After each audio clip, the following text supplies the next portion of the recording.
Live from Radio Lebanon 96.2 FM, this is Script to Screen with host Alan Mehanna. Hello and welcome to a brand new episode of Script to Screen here on Radio Lebanon 96.2 FM. I'm your host, Alan Mehanna, and as usual, you have landed into your cinematic hour of the week on Saturday here at 4 p.m. As usual, this is the second season of Script to Screen, a very fantastic second season thus far. And the continuing theme of season 2, strangely, has been female takeover. Because season 1 was very lacking in the female department. I simply could not book a female guest during season 1. It just wasn't working out. And here we go. We are in season 2, and all I seem to be able to book is female guests. Hopefully by season 3, it'll kind of be like a merger of both genders, so that we have an even amount of guests on both ends. Joining me today in the studio is a guest that I've kind of been wanting to have on the show for a very long time. It's very interesting for me to have writers on the show because I myself am a writer. Whether it be on the screenwriting level or creative level or even film review critical analysis level, writing is kind of part of what I do. So the name of the episode is we are episode 209. So season 2, episode 9. The title of the episode is It All Begins with a Fade In. And if you're smart enough, you would have already guessed who my guest is for today. The brilliant, the fantastic, blood, sweat, and tears into writing, Miss Nadia Tabbara. Hello, my dear. Hello. How are you? I'm good. You're good. Are you getting over those nerves? No. Just a little bit, maybe. I just want to welcome you to the show. Again, Script to Screen. The first word in that title is it all begins with the script. We all have heard the infamous Alfred Hitchcock quote. If you want to make a good movie, you need 3 things: the script, the script.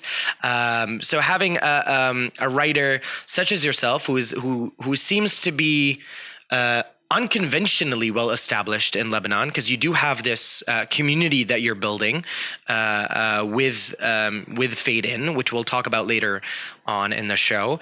So I've wanted to have you on the show for a while, and a couple of weeks ago I was like, so hey, I got an opening.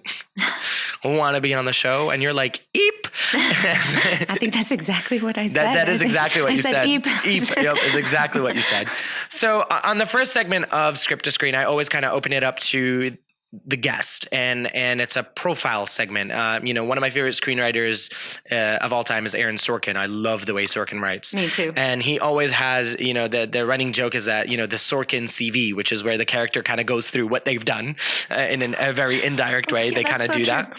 So this is my version of that on the show, is as I let the guest give me their CV. Do you want me to Sorkin it? Should I talk really fast?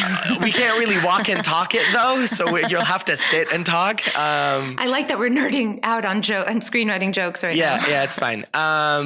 So why don't you let our listeners and our viewers on YouTube, because we are on YouTube now as well. Hello, YouTube. Why don't you let our viewers and our listeners, whether it be live or on the podcast later on, let them know who you are, kind of do a little reintroduction of, who Nadia Tabbara is and how Nadia got to where you are right now, which is, I think, a very good place, I think. Oh, thank you. Well, thank you first for hosting me and having this platform. I think we need more platforms like this to encourage each other. That should be one of our pillars, encouraging each other as artists, as writers, as filmmakers in this country especially. But a little bit about me. Gosh, I've been writing since I can remember, since I could pick up a pen. And I started writing stories because I moved to the States at a young age. And so I was learning the English language. And there was this little trick that they did, which is ask me to write stories to express myself. And that's where it all started. So I was writing all kinds of stories then. And I never really thought of it as a career. I thought of it, this is what I do. It's part of me. This is just how it is. So through high school, I wrote, and I was always doing that. And then, you get that meeting with your counselor and she asks you what you want to be when you grow up. And that infamous American high school counselor meeting. Oh yeah, totally. It's like out of the movies. It's exactly like that. No, yeah, literally like that. It's literally like it's out of the movies. But when she asked me, I had this like extravagant list. And the list would be anywhere from being a lawyer to being a doctor. And every time she asked me why, I would quote a movie. Nice. So a lawyer, I'd be like, oh, because of this movie I saw. And then, it could be what circus wrangler? I mean, there were so many different choices. And one of them was filmmaker. Mm-hmm. And so that was how I landed on that. And since you and I both, I think, are in it, our families have been in the movie industry. Kind of, it is kind of a generational thing. It's weird. You and I both, yeah. Didn't our fathers, didn't they collaborate? My grandfather. Your grandfather, right. Yeah, my grandfather Rashid Alemi, he was a producer and an actor here in Lebanon. وبلش بإذاعة لبنان. And he started every things here, and then my grandma took up writing as a screenwriter as well, and then my uncle was a director, so it was kind of in the family. But of his grandkids, I was the one that followed suit. Yeah. So in university, I studied film, but what was interesting is that I wanted to direct movies as well. It's not like someone hands you a script, so I was writing scripts during university to make them. And I learned a lot that way. And at the same time, I was choosing all my electives. And all of the electives had to do with writing. So I ended up graduating with a double major and taking it back to New York City after after university. And when I went to New York City, I just perchanced upon the film industry. Mm-hmm. I thought, okay, it's either New York or LA, and I'm very East Coast. So I went for New York, and there I am. And I started LA's so overrated, though. LA, my parents live there now. Sorry, Mom. Isn't it slightly overrated? I mean, like, I almost feel like I would much rather be in the New York indie film scene versus the we always overly pretentious LA scene. I know. We always tease Los Angeles because in New York, when you're working on a movie set, it's like rain, shine, tidal wave, snow. And over there, it's just so cushy. Surf and lovely. Beach. Yeah, lovely. You're on a studio lot? No, we have to shoot in the middle of Times Square. And there are human beings there. So yeah, we always joke about how they have it so easy. And the film industry in New York is like rough and tough, and Again, it just makes it seem more fun. It is. It's New York more City raw. is I don't know. It just feels more raw in New York. I don't know why. It is because it's a survival mode. But yeah, so working in the movie industry in New York was a huge education. It was like a second education, and I was working in production and on sets. So I got to read a lot of scripts. A lot of the ways that directors were handling screenplays. Screenplays that weren't that great. That were being money poured into. Screenplays that were amazing that didn't make it very far. Maybe 1 season, 2 seasons. So you were working on TV shows? TV and film. Wow, that's really cool. Yeah. So there was like things that... anything you can name? Sure, yeah. Movies like Step Up 3D. Oh, you were on that? That was fun. That's fun. I learned some dance moves on that. Cool. What else? Let's see, movies. There was sometimes B Unit, like, no, not Adjustment Bureau, but the same guy. I forgot. The same actor, you mean? Yeah, Matt Damon. Matt Damon? Yeah. And something else? And something else that was shooting in New York, but it was B Unit, so it was really cool. We got to be with the Statue of Liberty by ourselves. Oh, that's cool. That was awesome. For any viewers or listeners that don't know what B Unit is, it's like the second unit that normally shoots the things that the main unit is too pretentious to shoot. No, or sometimes like this one. Or too busy, For this in particular, it was too much of a hassle to shoot at the Statue of Liberty. it's a federal, big deal. So they needed much less crew. So I'm going off tangent, but what they did was... We came, they shot it on a green screen somewhere else. And then we brought in this huge piece of equipment to follow the camera movements. Wow. At the Statue of Liberty so that they could have something to put on the green screen. It was awesome. That's so crazy.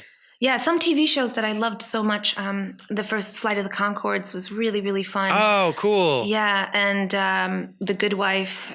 You worked on The Good Wife? Oh, yeah. That is crazy. My friends worked on that, and I covered for somebody on a long-term basis when he needed to go away. Because, when it's seasonal, it's like a lot of time and a lot. See, I never missed an episode of that show. Oh, I was a big fan of The Good Wife. That's awesome. Yeah. Some very smart writing on that show. I know. Very smart writing. I know. The Kings are really good. Yeah, I'm Jed. Yeah. She'll come in. I day played, which means like I worked part-time on things like Ugly Betty and 30 and 30 Rock. And 30 Rock. And 30 Rock, I was on a separate unit, but that unit did have actors in it, but sometimes they had, a lot to do. And so I was taking care of certain actors while Tina Fey, my hero, was doing something else, I think she's everybody's hero. Oh my gosh, she's my hero. And it's a funny story. I was eating lunch because my unit had to be doing something else. So they told me to go over there, do my thing. And she walks in and she asks me how I'm doing.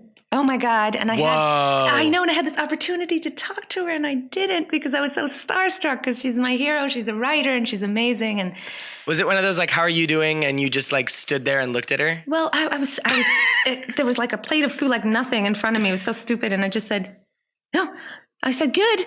And then I smiled and then like looked at the food and then nothing. Oh no. I know, but what a missed opportunity. But it was awesome to be so working. So then how did you go screenplay. from all of that to Beirut? Oh, well, okay, yeah. Interestingly enough, in the meantime, while I was working in the movie industry, my parents, my awesome parents who have always encouraged me, they decided to give me a gift. And that gift was a small workshop.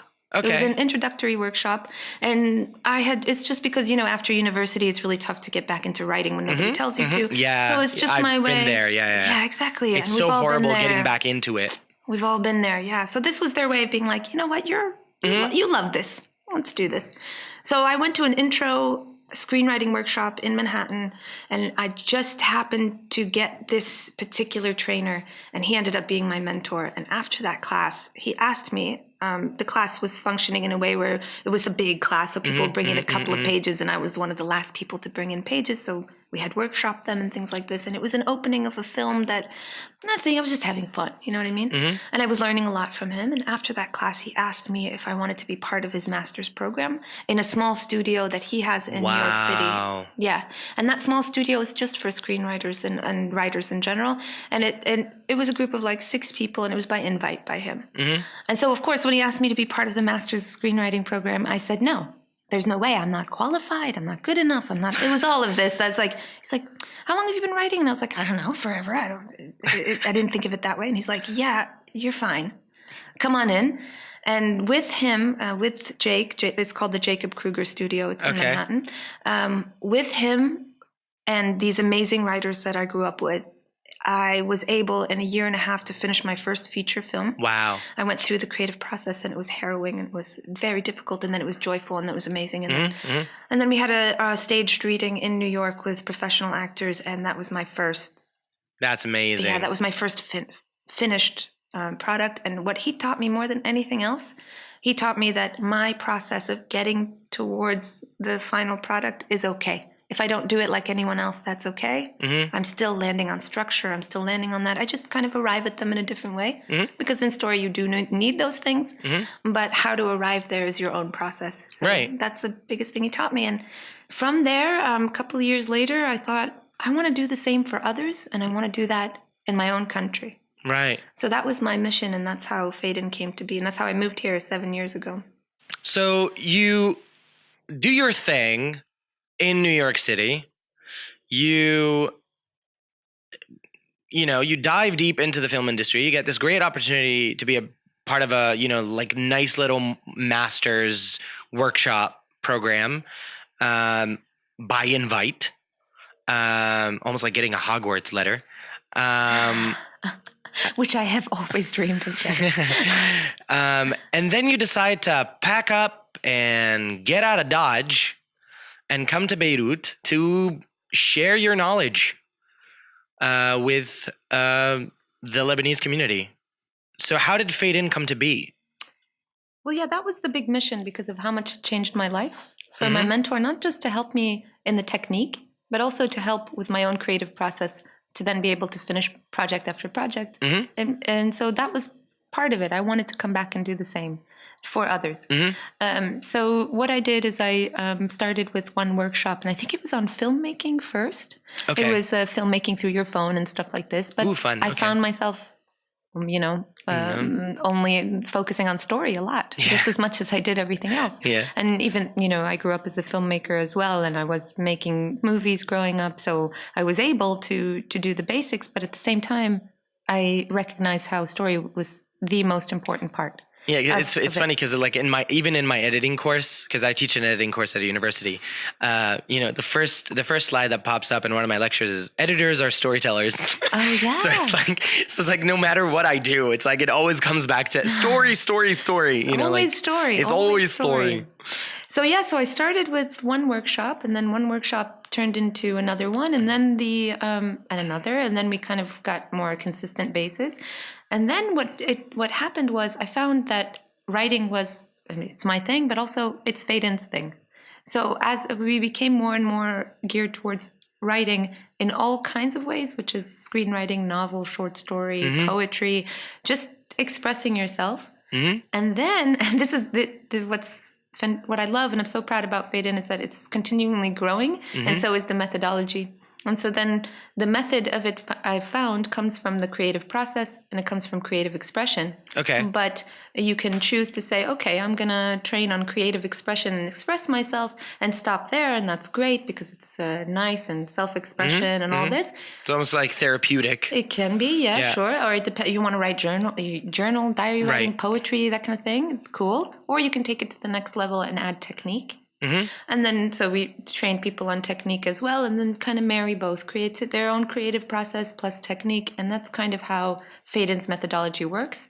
And to close that loop, we even have a further level, and that comes with deadlines, because you can kind of get stuck in just doing both of those things and getting better at technique and getting better at your own creative process and understanding your own creativity, but never finishing anything. Right. Yeah. Well, so, and a writer's worst enemy is procrastination. Yeah, exactly. I just wrote a blog article about procrastination because I'm such an expert at it. Yeah. No. Yeah. You and me both. You and me both. So then that's the last thing we impose on advanced writers is a deadline. And now our students are finishing short stories. Some of them have been published. Wow, that's amazing. Screenplay. Some of my personal students who have worked with me for a couple of years are now being hired to write screenplays for film and television here in Lebanon. That's amazing. Yeah, inside the writer's room that we opened to write for television. And so what's great is that they have been trained already, and then they're taking on these big projects. And hopefully in the entire idea is to make more opportunities for more and more writers.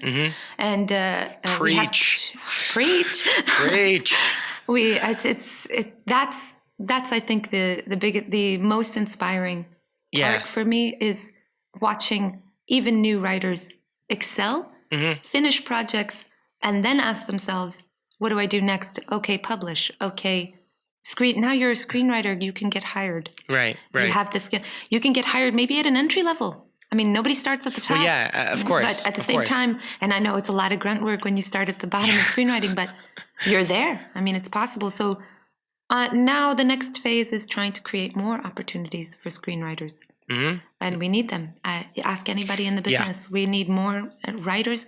And the emphasis is on the most popular answer here on this show is whenever I'm like, I ask people, what do you think we are lacking most? It's like content, script, writing, story. Like it's again and again and again. I at least I'm happy that the excuse is no longer we lack in budget, because that for me is just that's a scapegoat, like it's a red herring in a lot of ways. It's like we blame budget, but technically it's not the budget that we have a problem with. It's storytelling that we have a problem with. Yes, and on top of it, and I know that storytelling and development takes a budget, it's a fraction of what it takes to shoot.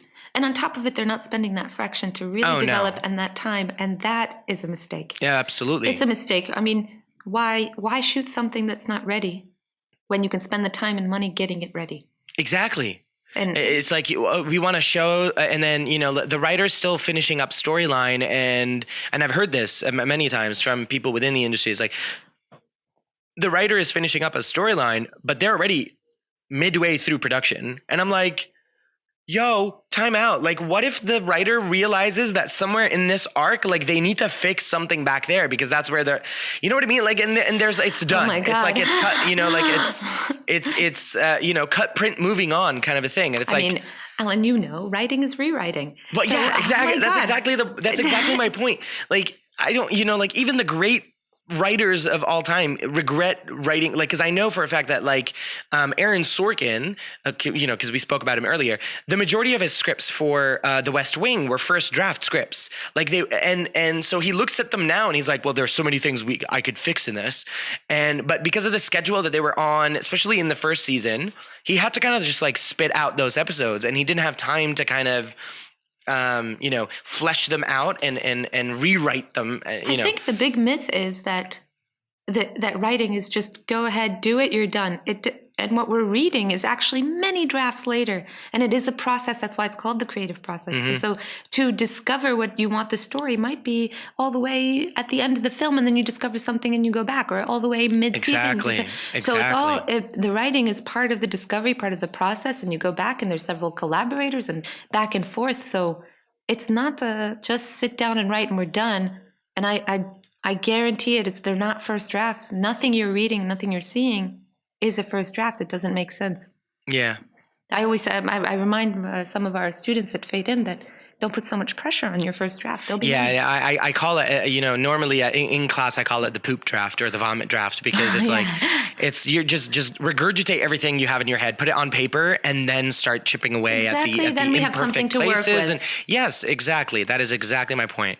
And I constantly get these, get students coming into me and they're like, sir, I just can't seem to write it. I can't, it's not perfect. I'm like, it's not supposed to be perfect. It's draft one, like just get it on paper so that we can move forward. It's supposed to be bad. It's supposed to be messy, but there's enough to work with. Yeah, exactly. Absolutely. So has Fade In's been established for how long now? 3, 4 years. This is our 3 or 4 years? Yeah. Okay, 3 or 4 years. But now you have a team now. Well, our trainers, it depends on what they're training. So okay. What's funny about Fade In is like somebody can come in and not be the right trainer for us depending on their level of experience, but also it's the type of methodology that they're adopting. Okay. And sometimes they come in as students and then graduate to be professional writers and then graduate to be trainers as well. Other times I find them from the outside, that kind of thing. And it depends on what they're training on. So there is creative writing, which is creative consciousness, being aware of your own creativity, creative process, and then short story, and then many short stories later, and you graduate to writing your own novel and that kind of thing, as opposed to screenwriting, it's still always creative process, creative consciousness to find the story, and then the technique of screenwriting. So we have 4 trainers, and they all, except for me, مع إنه بحكي عربي, I speak Arabic, and I speak Arabic in my training as well, but the rest of the trainers can train French, Arabic, and English. Okay, cool. And then when we train, we have some people writing just in Arabic, which is great, and I go with the Arabic trainer, and all my trainers can read Arabic. But often you can be writing in Spanish if you wanted to. Okay. At some point we can't read, but the same process goes on. And yeah, so that kind of thing. So you kind of mentioned this a few times already, the whole idea of the creative process, creative consciousness. Can you delve deeper into this? Because it's a very interesting thing for me, because, as an instructor in an academic institution, sometimes you're kind of limited by the amount of time that you have to, with what kind of material you're going to be teaching, et cetera, et cetera. So I'm just interested to see like how you go about teaching creativity, if that's even a thing. I don't know if you can teach. I believe that everybody is creative. It's just about understanding your own creativity, and that's how you can wield it to its greatest power. And the way that you understand it is through a couple of tricks, actually, because it's more psychological than you think, self-psychology kind of thing.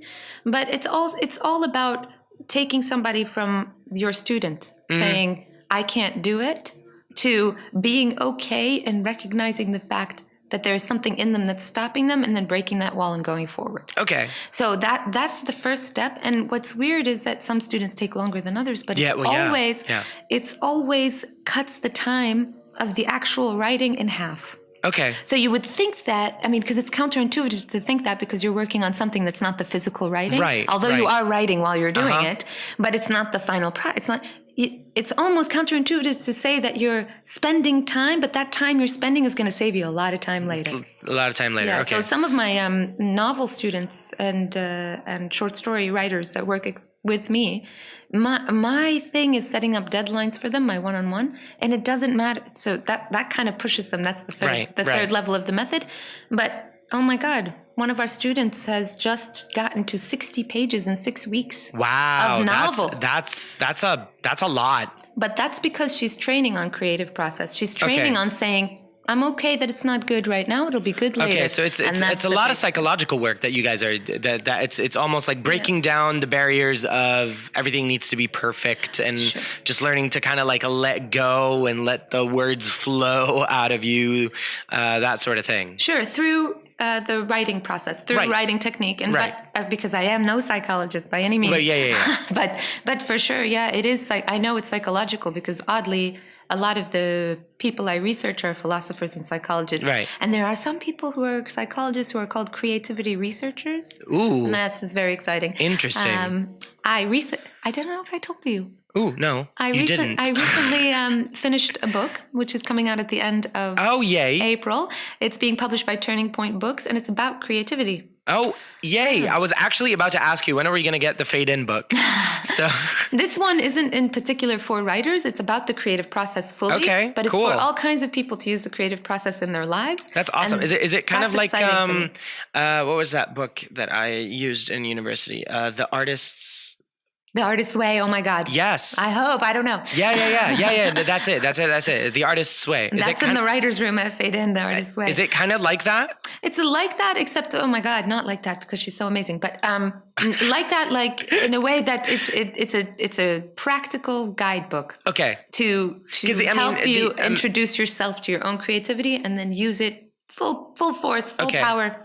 For life, for work, for whatever. Because the Artist's Way does tend to be a little philosophical at times. Like I feel like some of the stuff that is in the book is not as easily accessible as others. I thought that when I started to write the book. So I thought, what is it that, and I was married to this idea, and so were the publishers, is that I want to give you, yes, there's research, there's philosophers, and there's creativity researchers, and science. Straight up science about the brain and how creativity works, sure. But at the end of the day, in this book, you have stuff to do. Good. And only through that stuff are you going to help yourself discover your own creativity and then wield it. Okay. Nourish it, wield it, discover, all those kinds of things. So that's coming out at the end of April. That's fantastic. Thanks. So, we've spoken about your journey over yonder in the West.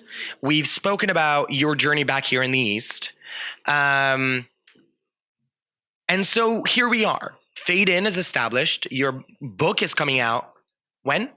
End of April. Yeah. Mm-hmm. Which is exciting. Yeah. And now you're here with this community of writers. Obviously, we're very clear that we both agree that what we are lacking most in the industry is writers. And yet we have so many. Yeah. What's wrong with this picture here? With so many talented people around, to select from this melting pot of different perspectives and different creatives and all that stuff. Why is it that we constantly see the same names over and over and over again? Okay. First of all, I love the way you introduce me. I want you to be in my life all the time, so just introduce me wherever I go.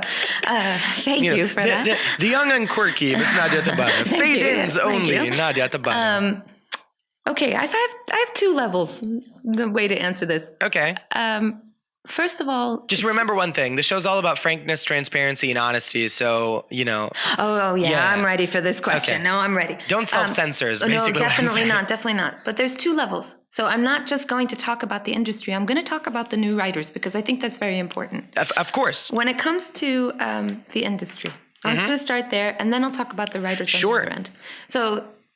what I found, honestly, is that most of the landscape, regardless of what kind of industry you're in, or maybe, I'm not sure what it is, or maybe it's the world, maybe I was naive, and maybe the world is like this, but I find that when people give opportunities to others, or they're afraid of giving opportunities to others because they think that that'll take away from them. And that is just anti what I believe in, and also anti-collaborative, anti-art. It's everything that the film industry was built on. I was just talking about one of the writers that I trained who is in the writer's room with me now, Yasmin Mahyo, when her script advanced in a Hollywood competition, one of the big ones, when her feature film that she wrote at Fade In with all of us, everybody who was with her in that room, we were so excited. We felt like it was ours. Right. As well. Right. And also when I'm training writers and I want them to get jobs. I want them to be out there. I want to build more opportunity for them to get jobs. I don't to think of it as a way as if somehow it's taking away from me is, I think, counterproductive. And I think that's a big thing that's going on in the industry. Yes. And not just amongst I would have to wholeheartedly agree that this is probably the main source of the problem. Oh, it's so frustrating. Yeah. And not just that. It's not just in writing. It comes from other avenues of the industry. So if you're a writer and there is a fine line between giving away your script and being part of the collaborative process. And I've been working with great directors where I'm just like, oh, this is great input. Way to go. You do have to let go a little bit. But at the same time, having definitely seen another side of that coin, which is directors in other parts of the machine, the industry, not allowing writers their full recognition or any recognition or whatever it might be, just because they're afraid that that'll take away from them. Right. And again, for me, it's always the same concern. Always the same concern. Now I want to talk about the writers and some of the creatives that come through. So they're like anything else. When you start in any job, you start entry level. Right. And when it comes to art, you have to sacrifice for it. You have to be passionate about it, and you have to study and study and study. And for us, and evolve and grow and do the grunt work and get the job that doesn't pay you great right now because it's experience that's part of your, and then get the job that's better and then better and then the career. Yeah. So you don't take a workshop at Fade In and then say, I'm a screenwriter, now I can write. It doesn't work like that. It's a lifestyle, it's a process, it's a commitment, it's a dedication. If you're not ready for it, do something else. And we see something similar to this at on the university level. We see something very, very close to this, which is the senior student who opens up a Facebook page under the title of director and with coming soon and a film by, and we're like, you're still a senior at university. Take a chill pill, No, I agree with you. It's like the saying, it takes two to tango. It's like, it's not just the industry that has issues. It's also the young creatives, the young writers or filmmakers that also seem to want the Oscar before doing the work. That's right. And it's not just the work on the physical work. It's not just the physical work of writing. It's everything. The experience and the process of doing it. You don't, I've been working now for 10 years to arrive where I am. It's a career. Yes. It's not, I left New York and here I am and now I get professionally right. I agree. Like I would label it what you had said before, because it's more than just a career, because a career is just the one aspect, right? Whereas I feel like when you want to be in this industry, specifically the film and television industry, it truly is a lifestyle. Like, it's not just a career choice. It's sacrifice, it's compromise, it's, sometimes coming very close to selling your soul. It's all this stuff. It's draining, it's emotionally exhausting.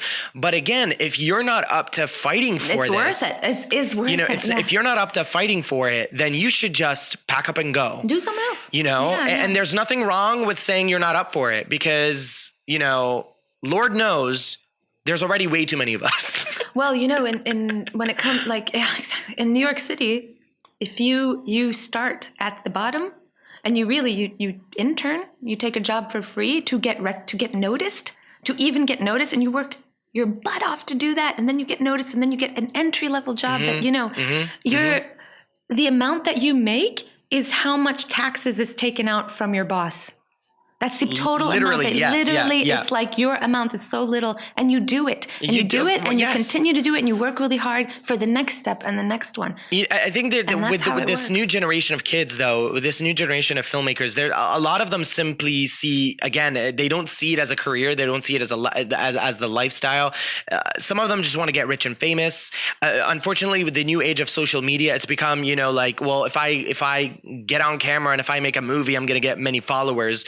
There is that level of shallowness to some degree. I'm not saying that with everybody, but there is this finite group of people that seem to want the materialistic side of the industry versus what the industry actually is, which is telling good stories and taking people on journeys and again, you know, honestly, living the lifestyle of sacrifice, compromise. True. I think, you know, blood, sweat, and tears is basically what I said earlier on in the episode. I think the word you're looking for is also integrity. So I do definitely feel like doing something. Put that YouTube page up. Do that stuff. Yes. Do it. Yes. You should be doing stuff. But do it genuinely. Don't do it for cheap followers, you know, That's right. With that said, again, we got to go back to the industry too, because they don't give opportunity. It gets very difficult for that person who does have integrity and is doing it for a genuine. In New York, yes, you step up the ladder, and then there's a fluency. So that hopefully, and I hope to be that I am a part of this, or I hope I'm starting it, or I hope I'm. We all are. Yeah, I feel like all of our generation is part of this.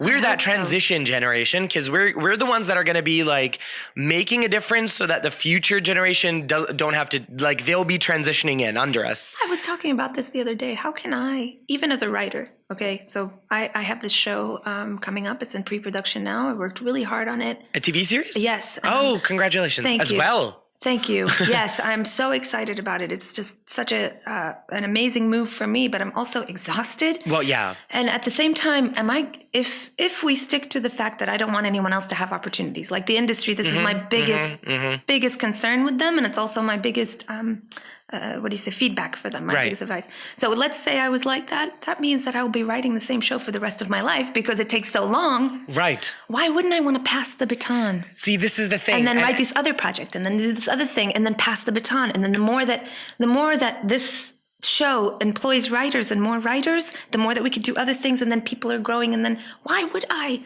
Well, see, here's the thing, though, because remember that our shows in Lebanon don't seem to have more than one season. I mean, they're actually starting to do that sort of now, but the most it's lasting is 2 seasons. Like, we don't write for that legacy of growth and whatever. Not to mention that you also got to remember true. I never even thought of that. Yeah, don't forget that also the way we schedule our TV shows on television is also very formatically wrong.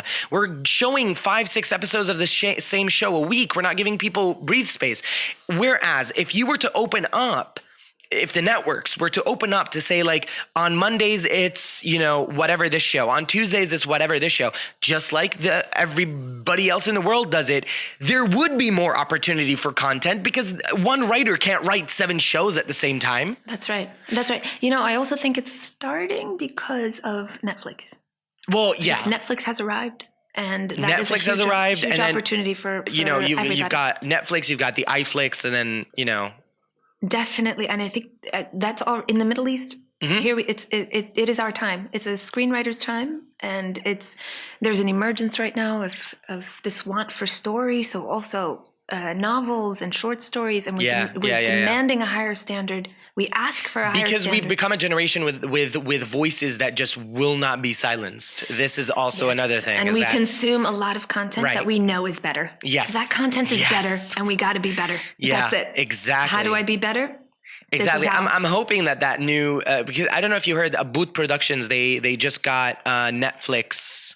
They signed with Netflix for a new MENA regions show. Oh, the Jinn, right? That's a boot? I thought that was Kabrit. No, it's a boot. Okay. Yeah. But like I read the synopsis of it, and it has this, like, I don't know, Twilight-esque feel to it. You know how I was saying that we're one community, and like if somebody has a success, like honestly, with this new Netflix show, I have nothing to do with it. I don't know anybody on the show, and I was like, yes, we did it. Absolutely. And it's like, no, I don't have anything to do with it, but at the same time, yes, it comes from us. It's good for all of us. Here we go. It's the same with Ziad Douaida's film being in the Oscars right now as well. You know, with the Oscars being holy whatever. Tomorrow, it's insane. So yeah, I mean, and this is what we're lacking here. You're right. Absolutely. To truly be successful, you share your success. On top of it, it happens by accident when you are giving, right. You receive, and and like we said from the beginning, that's what's missing from the industry. Yes, more and more people inside the industry who are powerful or who whatever make decisions. I don't know, you know.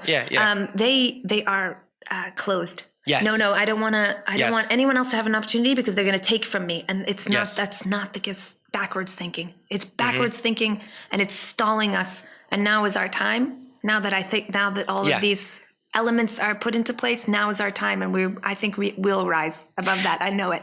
So normally we would be taking a final break, but because of our amazing conversation with Nadia, we're not going to do that today because we're slowly running out of time, and I got to make sure that I got those 10 questions in. My big brother says I'm a big talker. Yeah, well, I mean, with you walking in telling me you were nervous earlier today, I was like, oh no, and then look at what we're doing. Now on the you got show. me talking about the industry, so I'm all fired up. Yeah. So I've got 10 questions, and this is kind of what I do on every show. Same 10 questions to every guest, but they're kind of rapid fire, and normally I'd like them to be spontaneous. So you don't know what these questions are, correct? I don't know. You haven't seen them. So let's go ahead and start. Okay. So number 1, and try to answer as honestly and spontaneously as possible. Okay. Number 1, what is the film that you would defend for all time? Defend for all time? The Goonies. Wait, there's another one. The Sandlot. Those are films I grew up on. The Never Ending Story. These are films I grew up on. These are films that I wanted to be part of. And I grew up on Indiana Jones, which is, now that I watch it, is not that crazy great, but I loved it so much. Except we can't hate on Indiana. I cannot. I will defend it till the ends of the earth. Yes. And so those are the films that I grew up with. So those are the ones that I would defend. Big fan of The Goonies and Never Ending Story. Those are good films. Atreyu. Okay, number 2. If your life could be defined as a film, what film would it be? Stranger Than Fiction. Absolutely. I was gonna say that right now. I was like, if there was any live embodiment of Emma Thompson, you would be her right now. Wow, that's such a huge compliment. And most of the films about writers it is. offend me because they're like, I am writing and I'm amazing. Whereas this one, Emma Thompson is struggling to get her draft off. Yeah, absolutely. That's okay, cool. Number 3, what is a line of dialogue from a film that you will never forget? You have it in your opening intro. Which is? My introduction to Aaron Sorkin is A Few Good Men. And I know that it's so cheesy to say, and I know that it's cliche, but you can't handle the truth. You can't handle the truth. And then he continues in that monologue. I will never forget that. And that was my Aaron Sorkin moment. Yeah. And that was it. That was it for me. Yep. 100%. Number 4, which Lebanese actor would you most love to work with? Whoa, big time question. Ooh. And if you've worked with them already, if you want to work with them again, the question's kind of flexible, but I'm terrible with names when it comes to Lebanese actors, although when I see them, I know them. Okay. Yeah. Okay, this is silly, but I wrote it. You mean Alain Saadeh? Yes, Alain Saadeh. I was writing something and I had him in mind, and I loved this movie, but then he was outside. I kid you not, because this is a small country. While I was writing it, he was sitting outside. He doesn't know me, and I don't know him. That's crazy. It was crazy, and he was facing me, and so he was outside, and I was on the inside, and I happened to be waiting for a meeting or something, and I'm writing the scene, and I had him in mind before I saw him, and then there he was, and I thought, the film gods were blessing you on that day. Are we meant to be? What's going on? But yeah, so Alain Saadeh, and the writing of that role, it was just nothing's happened with it. It's still in development. It's one of those things, but it's a movie that I was writing, and really, it's a quirky role for him, and I don't know why. I just saw him, so cool. I would choose him. Although there's many others. Number 5. I love this question. Which global actor would you like to have portray you in your life movie? Oh my. What's her name? Who did Silver Linings? Playbook for Silver Linings?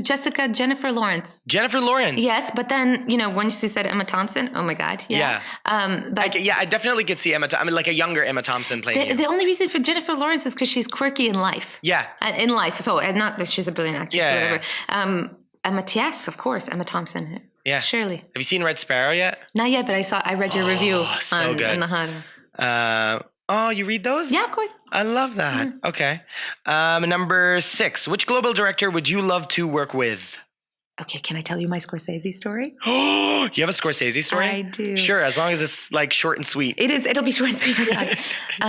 He was shooting a commercial for Europe. He doesn't do that for the States. He was shooting a European one, and I got a call to work on it. But it was like the Super Bowl of commercials. So there were like maybe, I was like a little production assistant. And at the time, I'm more qualified than that. And I was like, yes, I'll do it.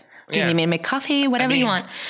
I'll get Scorsese a donut. Exactly. I said, I do whatever you want. And I got a chance to work with him. And they put me really, really far away from the set. And I was like, I'm fine. That's great. I love it. He's here. He's shooting this.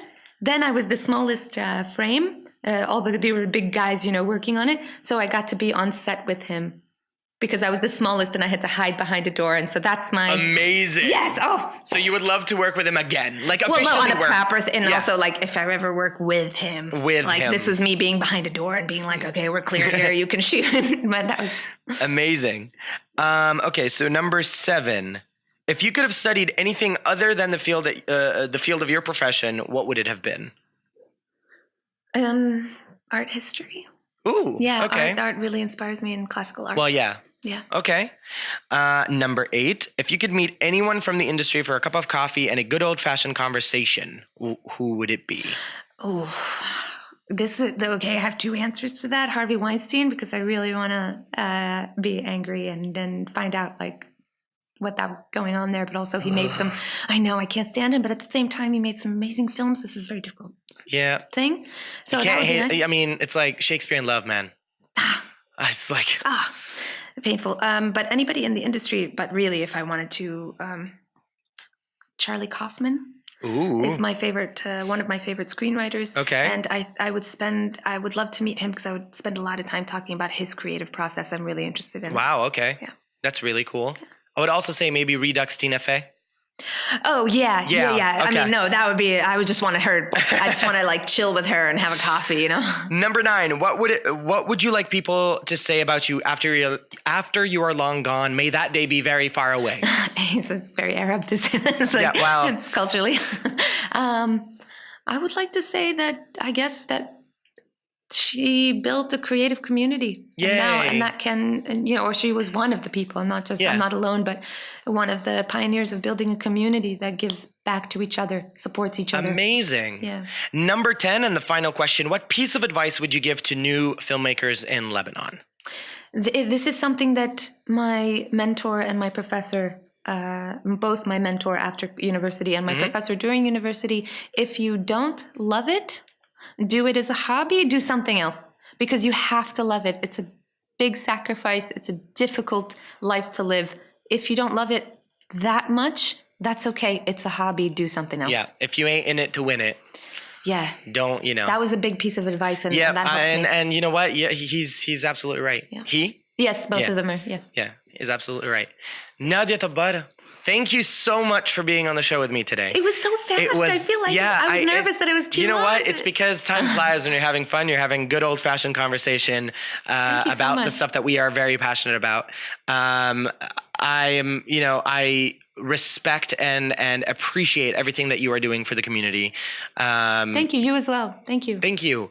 All the work that you're doing with Fade In. I follow you guys on social media. I see whatever you guys are doing.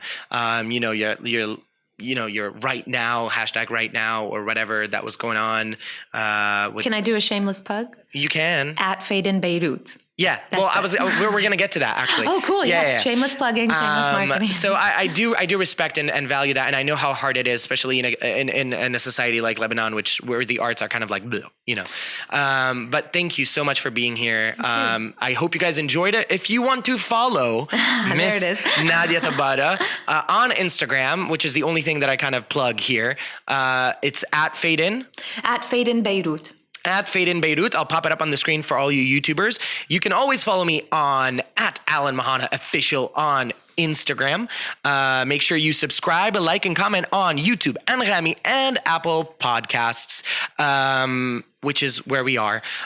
You'll be able to see this episode soon if you're listening now. Anyway, totally jumbled up that.